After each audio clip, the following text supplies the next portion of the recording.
Cabernet, more like Cabernet.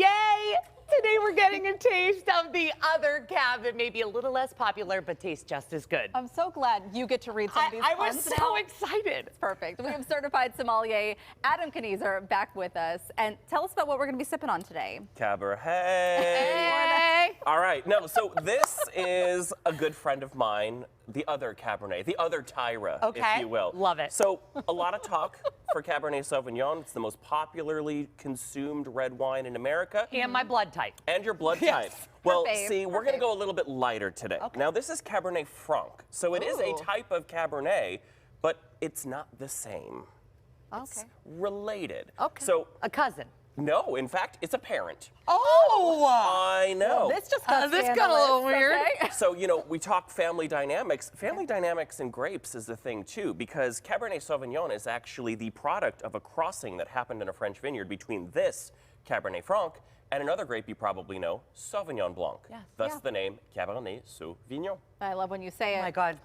Okay, Love the French. So Keep it tell up. us what we'll pick up when we sip this. So this is a little bit, like I said, on the lighter side. So you'll notice that it has a ruby color in the glass, but it's not quite as dark or opaque as Cabernet Sauvignon. Right. The skins aren't quite as thick, so you don't get as much color. And if you give it a swirl and a sniff, you'll notice you're more like plums and raspberries, but there's also a note of something that I know sounds crazy. It's like graphite or pencil lead, which Oh. is something that is a marker for Cab Franc that you don't get as much in Cabernet Sauvignon. I'm trying to find it. I really enjoy this. And like I said, Cabernet Sauvignon has been my A1 choice of wine all the time. This is a little bit lighter. This is a good way to start. Yes, it's like your entry level, Amen. right? This is your first foray. This is a new element to the Kelly's Tries Oh, I love portfolio, that. You know. Kelly will try anything. And so You need. the great thing about Cab Franc is that it can grow in cooler conditions. So this one comes to us from the Loire Valley of France. You'll see there's the word Chinon on the label, which is an appellation for that, but you can actually find it closer to home. And speaking of cold weather, which we are all experiencing now, Yeah.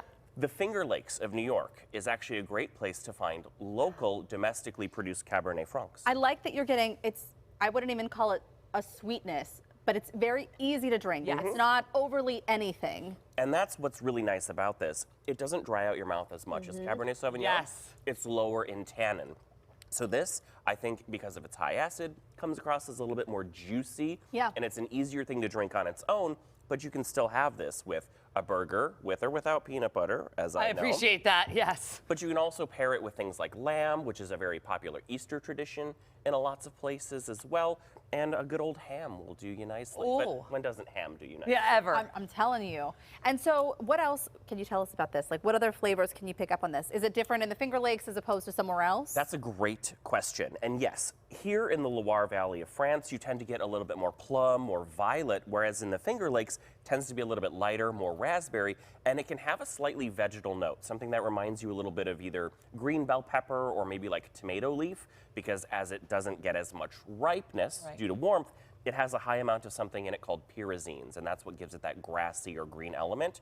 And Interesting. Sauv Blanc is really high in it too, so I'm sure you've had one where you notice it smells a little bit grassy. Yes. Yes. Yep, and so those elements combine in their little baby Cabernet Sauvignon as well. Oh, Are you turned on by it? I'm not gonna lie, I am. Is it turning I you am on? in every possible way. Cheers to that and to you, Adam. Thanks for being here. I have the magic touch. You but- really do, from all the way. I was wondering if you're making the switch. That's all, Cal. I could. This is delicious and a great entry level to reds. Just a little heads up. To find out how you can book Adam for your next event or have him teach you about wine pairings, head to our website at k2k.com for more info. We'll be right back after the break. We're learning way too much. We are.